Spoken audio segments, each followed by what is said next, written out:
15, and I'm an on-time kind of gal, so I'm going to start introducing myself and start the talk. I'm Sarah Jane Schwarzenberg. I am the Chief of Pediatric Gastroenterology, Hepatology, and Nutrition. We certainly have the longest name of any program in the university. And I'm going to talk today about pancreatitis in children. So the pancreas is a very important organ, both for endocrine secretion and for digestion. The pancreas produces about 1 liter of pancreatic juice daily, and about 10% of that is protein. It's a bicarbonate-rich fluid. At rest, the pH of the pancreatic fluid is about the same as the pH of the serum. But after you eat, you secrete an enormous amount of bicarbonate. Probably it's necessary to offset the amount of acid coming out of your stomach and create a neutral environment for the enzymes and the bile acids that are in your intestine. The pH can reach as high as 8.2, which is quite significant if you think about it in terms of a bodily function.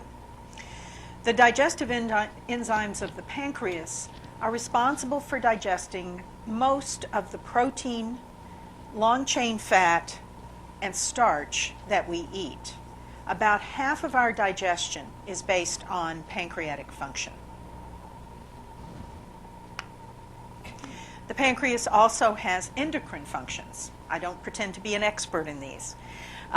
It secretes glucagon and insulin, as well as somatostatin and pancreatic polypeptide, which is a hormone that seems to have an impact on the secretion of gastric juice. So it really is important. So what I really want to talk to you about today are the inflammatory diseases of the pancreas: acute pancreatitis, acute recurrent pancreatitis, and chronic pancreatitis. And while I think that most of us in this room would assume that at some point in our lives we're going to see cases of acute pancreatitis, we're probably occasionally seeing cases of chronic pancreatitis and not realizing it. So acute pancreatitis is relatively common. It occurs in up to 15 children per 100,000 in studies that have been done in North America and Australia. And the incidence seems to be gradually increasing. This is mostly ascribed to the obesity epidemic and the increase in gallstone pancreatitis. We're seeing much more gallstone pancreatitis than we ever used to in children.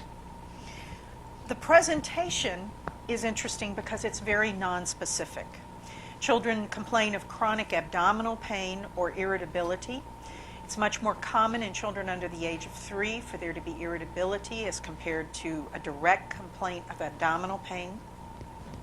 They have nausea with or without vomiting. They may have anorexia, and you can appreciate that they're tender in their mid-epigastrium. They may have abdominal distension, and they may have symptoms of dehydration. In studies that have been done in acute pancreatitis in children under the age of 3, fewer than 50% complain of abdominal pain or have irritability as a sign of abdominal pain. So in children under the age of 3, you have to be highly suspicious with vomiting and inability to eat. In order to make the diagnosis of acute pancreatitis, you have to have 2 out of 3 of these things. You must have a clinical presentation that's consistent with acute pancreatitis, generally abdominal pain and vomiting. You have to have an elevation of either your amylase or lipase to greater than 3 times the upper limits of normal. And you have to have a radiographic change on ultrasound or CT that's consistent with acute pancreatitis. You have to have 2 of these 3. And it's not easy sometimes to get 2 out of these 3. It's important to remember that pancreatitis associated with trauma may not be evident for 2 to 3 days after the trauma. So a child, for example, who's been in a car accident, or a child who has fallen on their handlebars when they're riding a bike, may not have an elevation of amylase and lipase immediately on presentation to the emergency department, but may develop that in 2 to 3 days. So what is the most useful diagnostic test? I really wish I knew. In a retrospective study of 2 Australian children's hospitals, where they looked at a little over 100 children who had acute pancreatitis over the previous 10 years, and who had had both imaging studies and amylases and lipases, they found that the median age of diagnosis was 12. They were about 50% boys and 50% girls. But no single test was effective at diagnosing every case of acute pancreatitis. So lipase was elevated in 93% of the cases. Amylase was elevated in 54% of the cases. Ultrasound was positive in 27% of the cases, and CT was positive in 67% of the cases. Now, obviously, CT is a better diagnostic study for acute pancreatitis than ultrasound is, but it is not a child-friendly test because of the amount of radiation involved. So these authors and our group do not recommend using CT to test every child who's vomiting and has abdominal pain to see whether or not they have acute pancreatitis. You'd radiate a lot of children before you found a case of pancreatitis. If you use a combination of imaging and a serum test, you improve diagnostic yield. Now, you really don't improve diagnostic yield if you use amylase and lipase together. The two together provide no more discriminatory power in the positive than does lipase alone. However, amylase and lipase together may help you when you're looking at a marginal lipase elevation and the question of whether this is not pancreatitis and looking at the negative. If the index of suspicion is high, imaging should be performed despite low pancreatic enzyme levels. If these patients had been diagnosed based on pancreatic enzyme levels alone, 5% of the cases of acute pancreatitis would have been missed. So if you've got a child with bad vomiting and bad abdominal pain and you have a high index of suspicion, an ultrasound is a very reasonable thing to do. Amylase and lipase may be normal in clinical and radiographic acute pancreatitis. And each of them can be elevated in other diseases. So for example, the child, the 9-month-old who comes in who's been vomiting for half the day and appears to have gastroenteritis may have an elevated lipase, not because he has an elevated pancreatic lipase, but because vomiting has elevated his gastric and his lingual lipase. Those are not distinguishable on serum testing from pancreatic lipase, but can give you a falsely elevated lipase in the serum. The level of elevation is not associated with severity of pancreatitis. I think that's one of the hardest things for people to accept. 5,000 must be worse than 1,000, right?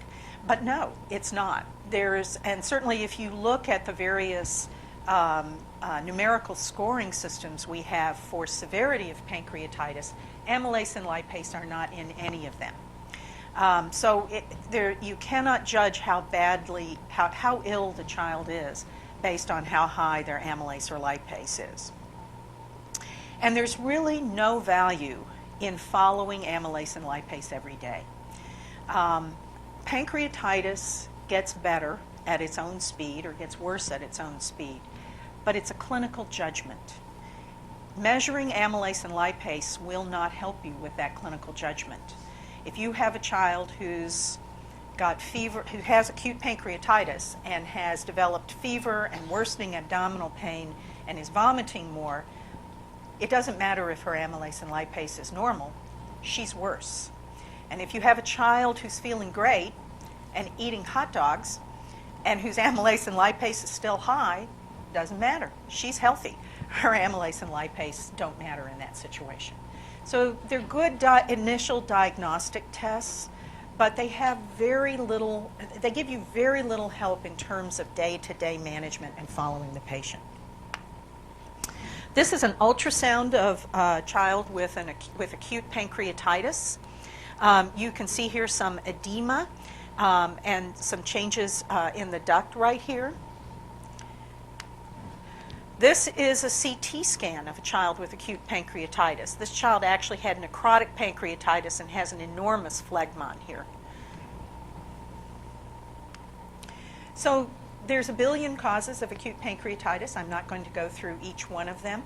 I'm just showing this mostly to inform you of how many different causes of acute pancreatitis there are. But it's important to note that the most common cause of acute pancreatitis is systemic disease. Fully a third of children who present with acute pancreatitis are already in the hospital with pneumonia, sepsis, some other systemic disease. They seem to get worse pain, they have more vomiting, they're more restless, they're developing signs of acute pancreatitis. So you have to have a very high index of suspicion when you've got a child in the hospital. The single most common cause of acute pancreatitis, oddly enough, is hemolytic uremic syndrome. And I think that we don't think about that all the time, but that is a fairly common cause in children of acute pancreatitis. So how do you treat them? Well, if you knew what was causing their acute pancreatitis, the first thing you would do is take it away. So if they come in on valproic acid, for example, you probably would stop their valproic acid. Unfortunately, most of them don't come in with a known cause for their acute pancreatitis. Most of them are subjected to nonspecific therapy for their acute pancreatitis. The most important thing to do early is fluid resuscitation.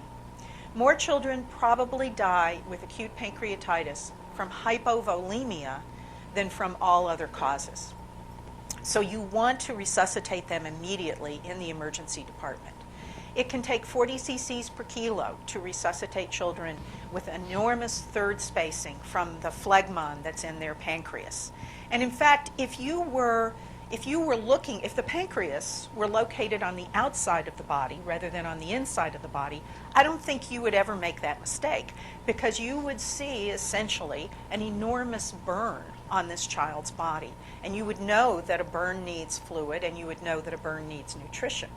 The mistake was putting the pancreas on the inside where no one can see it.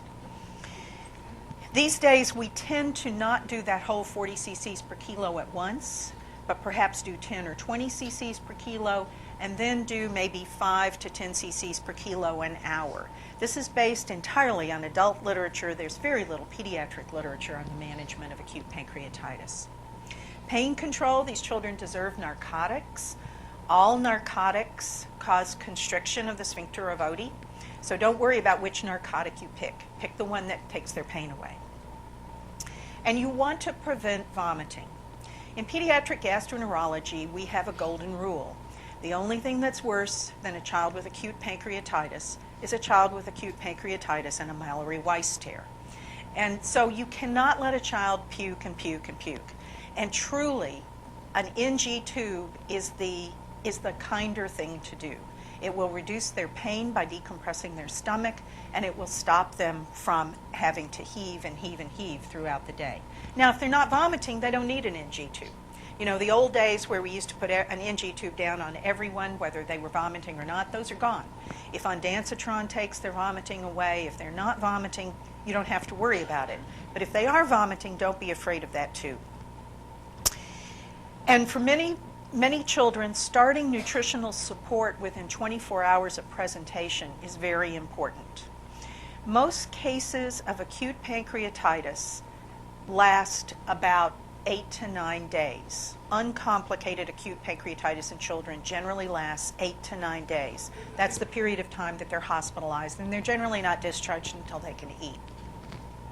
But cases with complications, cases that are associated with other diseases, last as long as 3 weeks on average.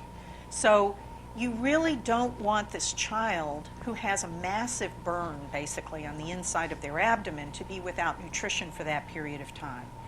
And we would advocate that in anything except the mildest cases of acute pancreatitis, place the NJ tube as they're admitted. Just roll them past radiology, shove the NJ tube down, and then as soon as their pain is under control with some narcotics and their fluid and electrolytes are okay, you can start nasojejunal feedings.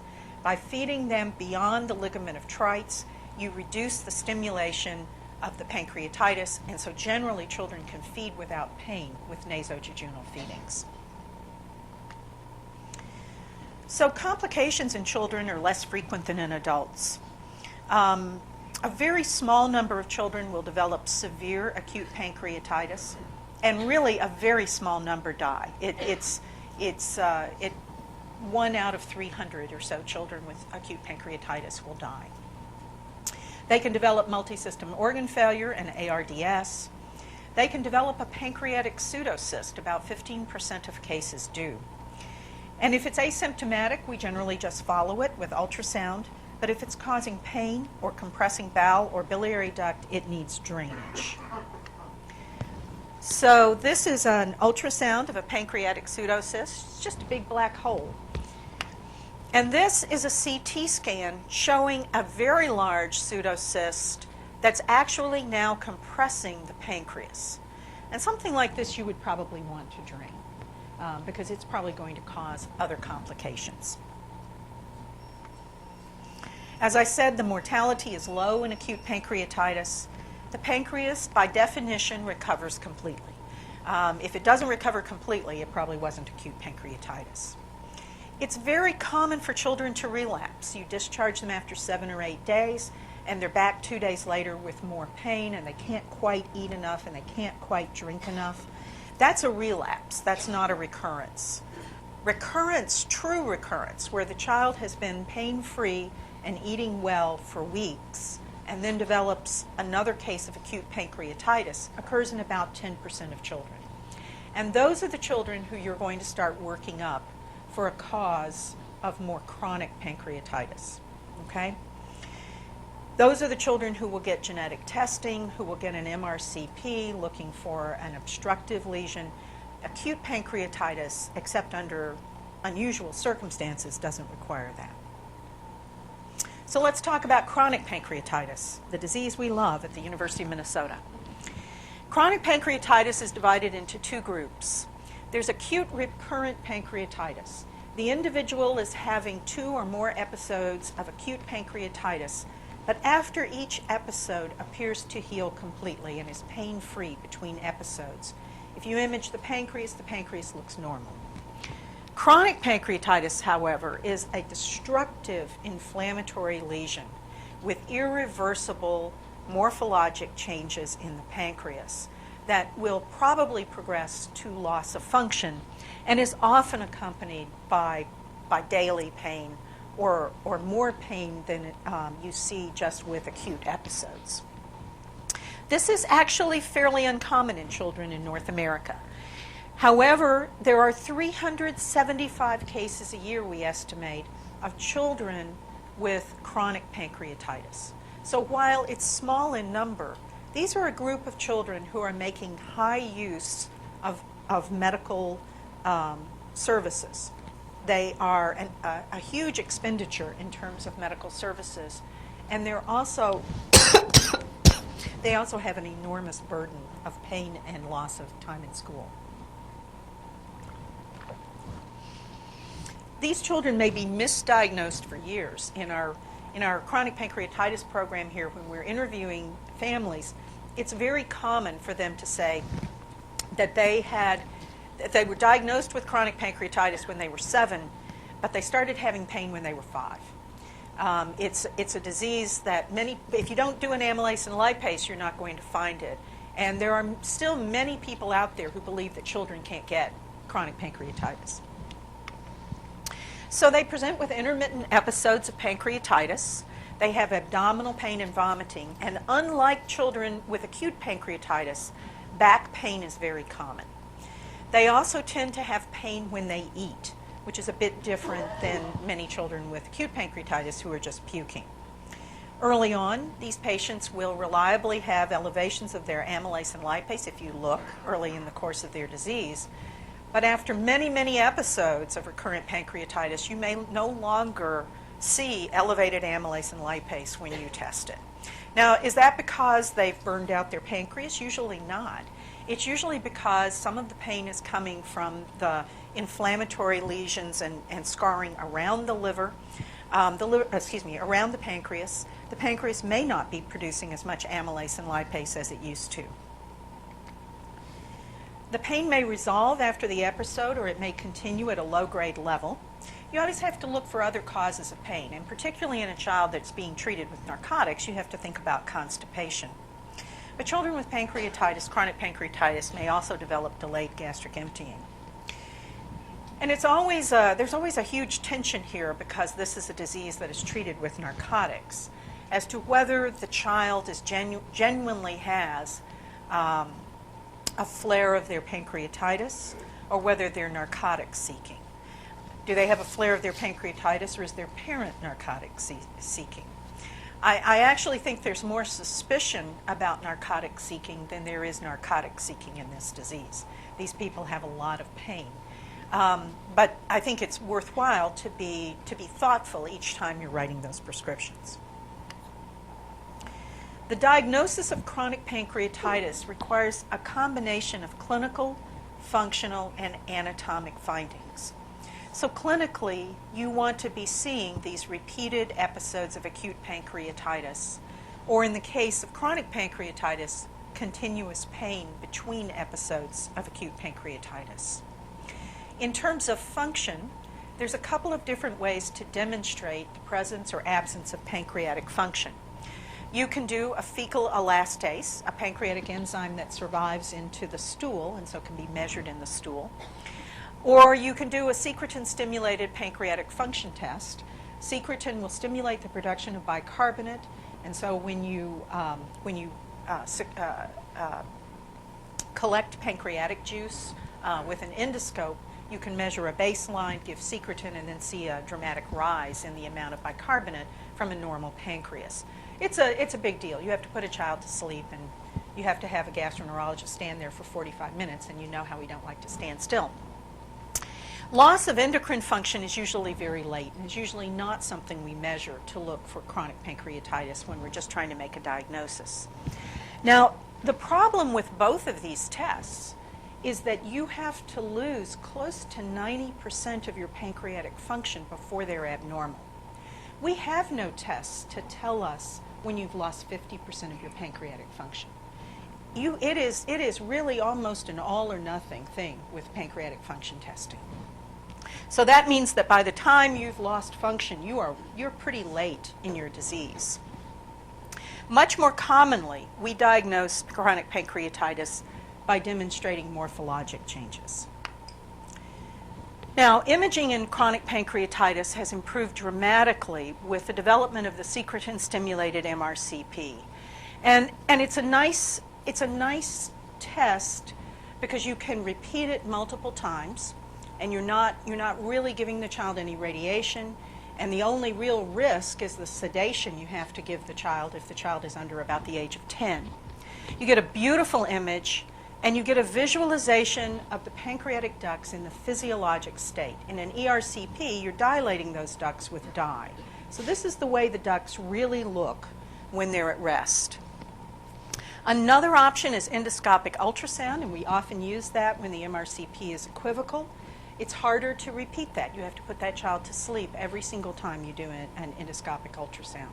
So if you're looking at the evolution of the pancreatic morphologic changes, EUS is not always the easiest thing to use. ERCP these days is pretty much reserved for therapy. So we don't send children for ERCP for diagnosis. We send them for therapy. She has a dilated duct, we want a stent in it. We want a papillotomy, we want something. And it's really important to realize this is a radiation, this test too has radiation involved in it. So it's generally reserved for therapy. This is a CT of a child with chronic pancreatitis. You can see the greatly enlarged pancreatic duct. And this is an MRCP, a three-dimensional reconstruction of an MRCP secretin stimulated. This is really a beautiful image. I think you all should be excited about seeing this. You can see that this is an incredibly dilated and tortuous pancreatic duct, but the arrows are pointing to the little accessory ducts off the side. You should not be able to see those in a normal pancreas. So this is really a pretty good image of chronic pancreatitis. And this shows some calcifications in the pancreas of a child with chronic pancreatitis. So a few years ago, a group of people interested in the pancreas got together at some meetings and put together a group called the INSPIRE group. We were actually originally called PIG, the Pancreatic Interest Group, and I really loved that name. I think INSPIRE is a lot harder. But we're looking for a cure for chronic pancreatitis in children. And it's based on a study that's been done in adults called NAPS-2, North American Pancreatic Study 2. This is a study that looked at about 1,000 adults with pancreatitis and was able to glean from that the common causes of pancreatitis in adults, the demographics, the progression of the disease, a great deal of information about this disease. The children were not included in NAPS-2, and this essentially is an attempt to create a similar study for children. It's in several different countries. We actually have a site in Israel and a couple of sites in Canada. Melina's part of it. Australia, yeah, a great place. So recently we reported on our population of chronic pancreatitis patients. And we looked at children who were enrolled in the first year of the INSPIRE database, and much of the data that we collected on these children was reviewed and analyzed. We used an extremely rigid definition of chronic pancreatitis. Along with abdominal pain, the children had to have imaging studies suggestive of chronic pancreatitis, or either exocrine or endocrine insufficiency, or a biopsy demonstrating histopathology compatible with CP. I know that sounds crazy, but occasionally children do get biopsies of their pancreas for diagnosis. We identified 76 children in the first year of the INSPIRE study. 76 may not sound like a huge number to you, but the biggest number before that was 24 that had been studied. So this is really an enormous number of children now that have been studied, and we're over 100 of children with chronic pancreatitis in the INSPIRE study now. Females predominated slightly. 80% of them were Caucasian, non-Hispanic. There was one site that enrolled a fairly good number of Hispanic children, and I think that's one of the strengths of the multi-center study, that we're able to enroll at different centers children with different genetic backgrounds. So the etiology of chronic pancreatitis. 67% of our children had a known pancreatitis-associated genetic mutation. Most of them had PRSS1 mutations, the mutation, the genetic abnormality that's most common in what's called hereditary pancreatitis. 11 of the 51 had CFTR mutations. And as you probably know, children who have cystic fibrosis but are pancreatic sufficient have about a 20 to 25% risk of chronic pancreatitis. Some of these children had more than one pancreatitis-associated genetic mutation. And I think that's an important point, because a lot of times people check PRSS1, and if it's positive, they don't go any farther. But it's pretty clear that many of these kids have more than one abnormality, more than one genetic risk for pancreatitis. A third of them had congenital obstructive lesions, usually pancreas divisum. And more than half of the children with pancreas divisum also had a genetic factor. There's another important point. You do an MRCP, you see pancreas divisum, you're done, right? No, you're not done. You still have to look for genetic factors. More and more, we believe that pancreas divisum by itself is not a cause of chronic pancreatitis. In fact, on autopsy studies, somewhere around 5 to 15% of people have pancreas divisum. You have to have a second hit, possibly, in order to actually develop chronic pancreatitis with this obstructive lesion. There were children with toxic metabolic risk factors, secondhand cigarette smoke. Are we sure that's a risk factor? We're not sure, but certainly tobacco is an enormous risk factor in adults. One child who drank alcohol. About 21% of our population had more than one risk factor. And some of them had never had genetic testing. This was an observational study, so not everybody got the same tests. Now I'm going to briefly turn to an image from one of Dr. Whitcomb's reviews of chronic pancreatitis in adults, looking at the pathophysiology of chronic pancreatitis. And Whitcomb favors the two-hit hypothesis for chronic pancreatitis, that your first hit can be a number of different things. It can be prolonged and heavy drinking in alcoholic pancreatitis. It can be abnormalities in the genetics of either the acinar or the duct cell pathway. Or it could be an episode, a particularly severe episode of acute pancreatitis. But you may develop acute pancreatitis in here, but you may not develop chronic pancreatitis unless you get a second hit. A double mutation, for example, continued alcohol or smoking plus alcohol. And I think it's really important for us to consider this because in all likelihood, children who have toxic metabolic reasons for having chronic pancreatitis may have another predisposing factor. Now, when you're studying adults, there's evidence that individuals who get alcoholic pancreatitis have a higher prevalence of genetic mutations associated with chronic pancreatitis than individuals who are heavy drinkers and don't get chronic pancreatitis. So this is not a one thing and you're done. This is going to be an interesting story that's going to unfold over the next few years. Back to our study. These children were young when they got their first episode of pancreatitis, almost 7 years of age. Their diagnosis with chronic pancreatitis was occurring just under 10 years old.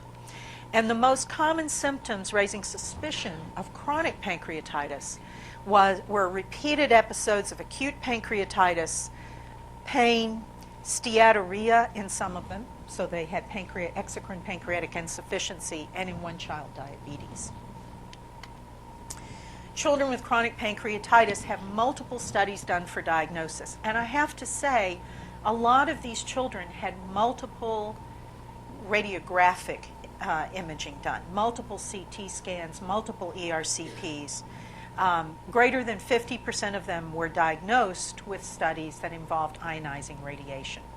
And I think that if we think about it very carefully, we may be able to reduce that number quite a bit. The MRCPs and the EUSs, I think, will allow us to perhaps limit ionizing radiation in some of these children. It's much more likely that children with chronic pancreatitis will have ductal stricture or atrophy rather than the calcifications that are more commonly seen in adults. This is a really crucial finding from this study. I think 5 or 10 years ago, we didn't know what to make sometimes of atrophy in the pancreas in a child with chronic pain who we thought might have chronic pancreatitis. We certainly didn't see it as a diagnostic morphologic change. We were still kind of hooked up on these ductal changes and calcifications. But it's pretty clear now from this study that atrophy itself is a sign of chronic pancreatitis in children. And the burden of disease for these children is tremendous. Those of you who've seen our TPIAT kids probably already know that. These children, 29% of them report that they had constant daily or almost daily pain in the last year. They've lost 3 days of school in the last month.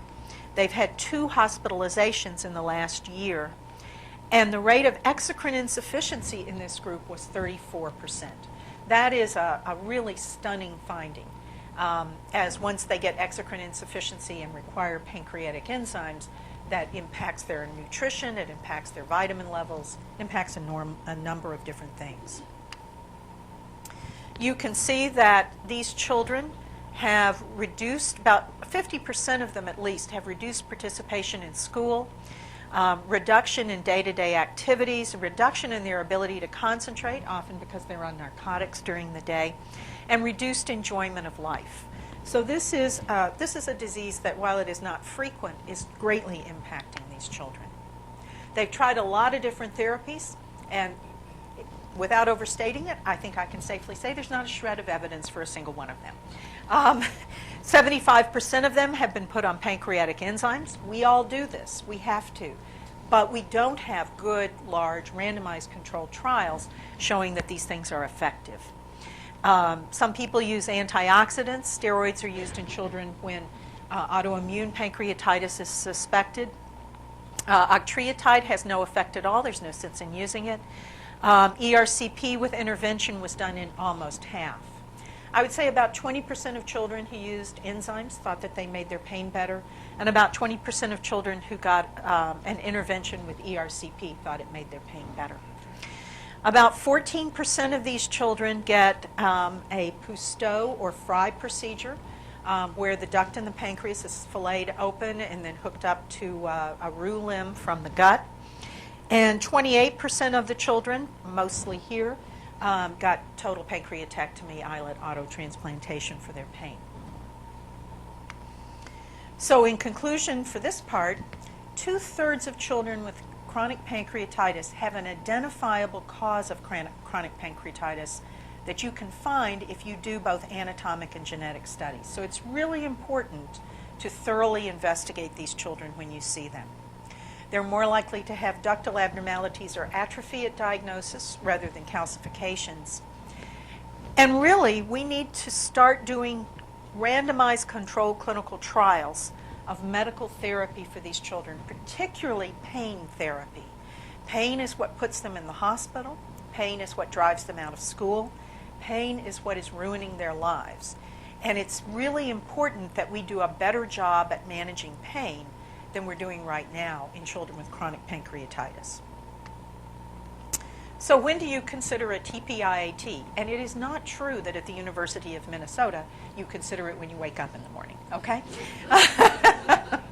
The primary indication for a TPIAT is to treat intractable pain with impaired quality of life due to chronic pancreatitis or recurrent acute pancreatitis when all other reasonable therapies have failed. And it's very important to realize that by the time you see these kids here, when they come here to see us, all these other therapies have mostly gone on at the other institutions. So it's true that we don't do all this stuff here, but it's already been done somewhere else. A total pancreatectomy involves removing the pancreas, isolating the islet cells, which is done at an islet cell lab in St. Paul, and returning them into the liver via the portal vein.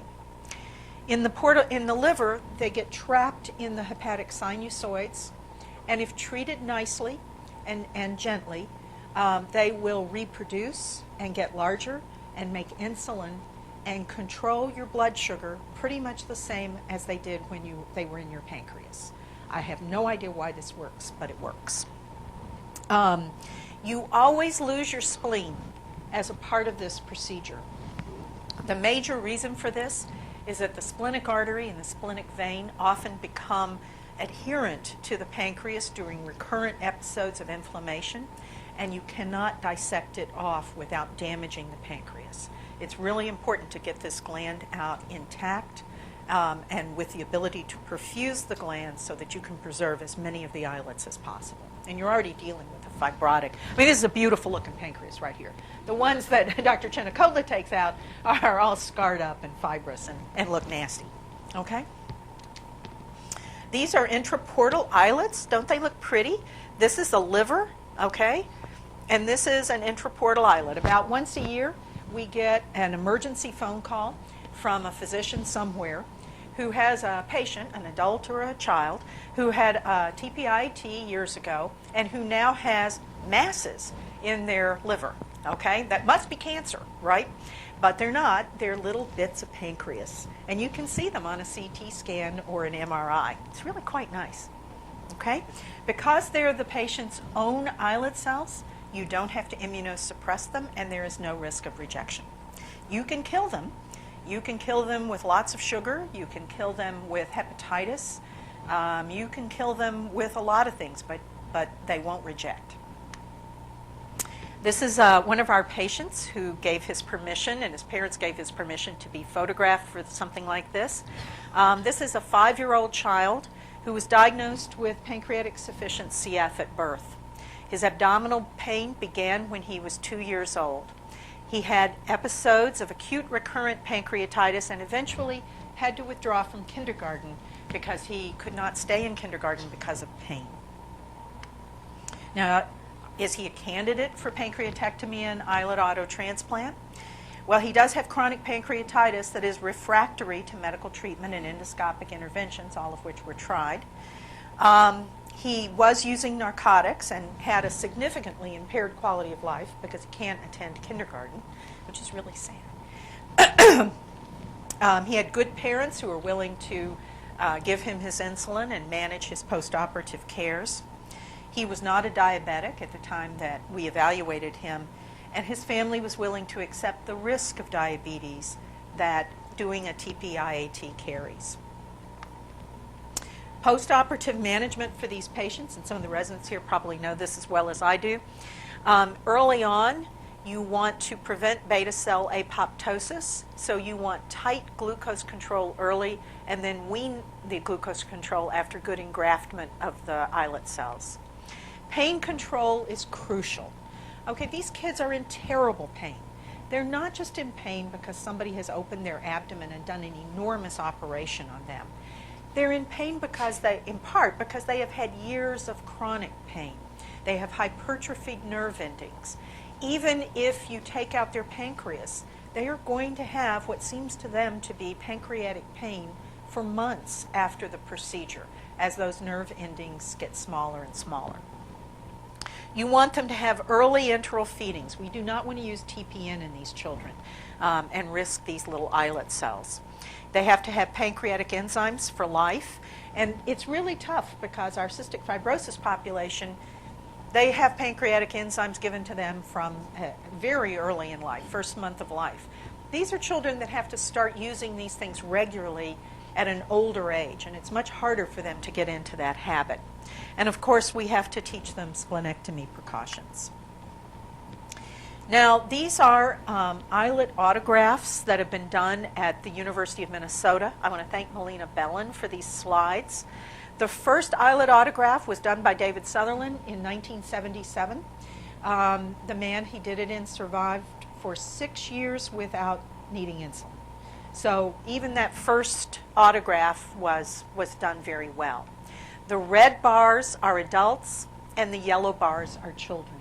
This is the largest experience in the world with TPIAT. Do they become insulin independent? Well, children, the younger you are, the more likely you are to be insulin independent. If you look here at children age 5 to 12 years, many of them at a year, over 50% of them are insulin independent. But if you have your TPIAT later on, when you're 13 to 19 years of age, that 1 year number falls to about 40%. So that's probably the result of ongoing scar and loss of islet cells as you age and as you have more and more scar tissue in your chronic pancreatitis pancreas. Does it relieve pain? Well, actually it does. 90% of children have improvement in pain scores. And I got to say, children do a lot better than adults a lot of times because even with the amount of pain that they don't have the decades of pain that some adults have. So these are prevalence of narcotic use in children, percentage, and you can see that very soon after the TPIAT, it drops, and it stays pretty steady at a pretty low level out for several years. We have a small number of children who are on narcotics after their procedure. Their quality of life improvement scores improve substantially, and they have fewer days of limited activity.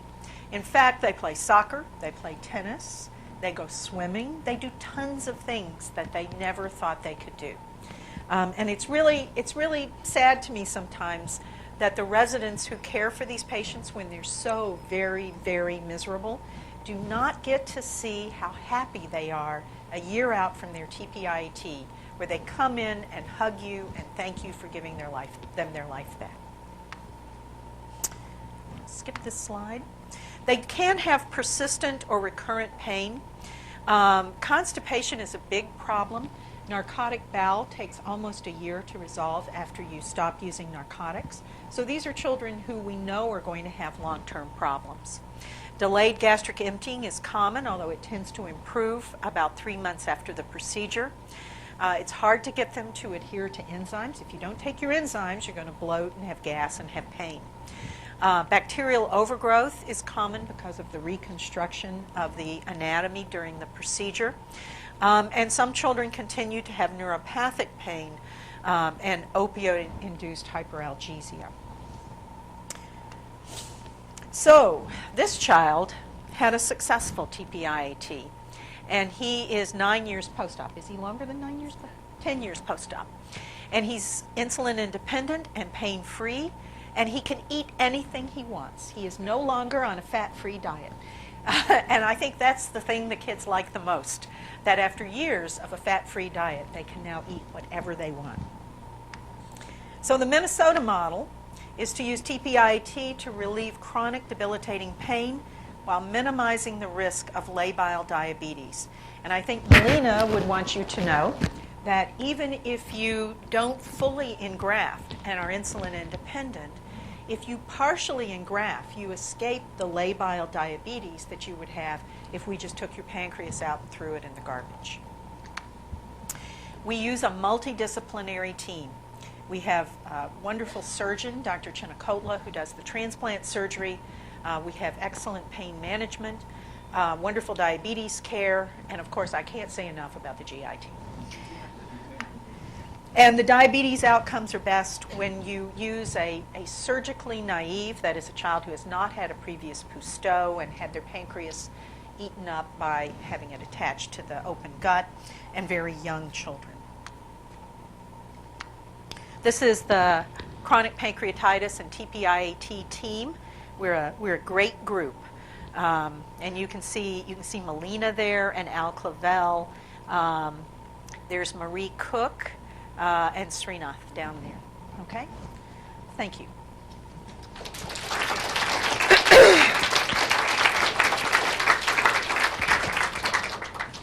I'd be happy to take questions. Yes? Any viral infection result in pancreatitis? Acute pancreatitis, you know, that's an interesting question. When I was a resident, we were taught that mumps and Coxsackie virus and a few others caused acute pancreatitis. I can't find good papers on that now. And I don't know whether we changed our mind or whether we've just controlled mumps to the point where we just don't see it anymore. Certainly children with viral illness who become hemodynamically unstable can get pancreatitis, acute pancreatitis, but that's secondary rather than directly caused by the infection. Yeah? You brought up the lack of data behind trending for acute pancreatitis hospitalization. It's so tempting to I know. Many to do that. My question is there a follow-up to prove normalization? So you wouldn't trend it. Is it strictly No, clinical? never check it again. Okay? The only reason to check it again is if the child gets sicker. So if you have a child who's doing great and then suddenly they have terrible abdominal pain and they're sick again, you can check it again. But lipase could be elevated for 3 months. When are you going to check it? Might there be a relativity on those two? You talked about how 5,000 doesn't mean anything more than 1,000. Yeah. If it was 5,000 and then they were sick again months later at 1,000. Doesn't mean anything. Yeah. It's so hard to believe, isn't it? It's hard to believe. Yeah.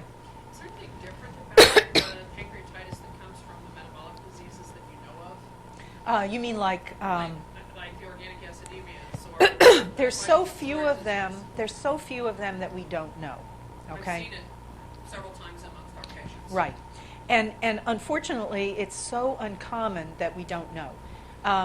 PRSS1 is the only genetic lesion that has enough numbers that people have been able to pull that group out and say this is characteristic of chronic pancreatitis with PRSS1 mutation. Just trying to decide if it's worthwhile to screen that group of patients to see if they're at higher risk for something. Oh, good. Meet me afterwards. I've got a kid to talk to you about. Yes. I was wondering, I saw a couple of different genes that you said they are associated with pancreatitis. And these are not the genes that usually see as heart diseases. Physiologically, what they're doing, do you know what's physiological with these genes? I'm sure they do something else instead of Yes. pancreatitis. They don't prevent chronic pancreatitis. Can they give us a clue about some of this? Right. So I think that we have a pretty good understanding of what each of these genes do. For example, the CFTR hydrates the mucus in the tract. It causes secretion of bicarbonate, which improves secretion. So when you don't have CFTR, you get more clogging of the small ducts, the microducts of the pancreas. Trypsin, SPINK1 is an antitrypsin, basically, and so you are not allowing the zymogen, the trypsinogen, the nascent trypsin, to be released until it gets out of the pancreas. And when SPINK1 is not present, you have more release of trypsin within the pancreas, so more autodigestion. And so there is some understanding. The problem is not everybody who has SPINK1 has pancreatitis. Almost everybody with PRSS1 has pancreatitis, but some of them don't. So they're not by themselves enough, we think, for you to develop pancreatitis. There has to be something else. Okay.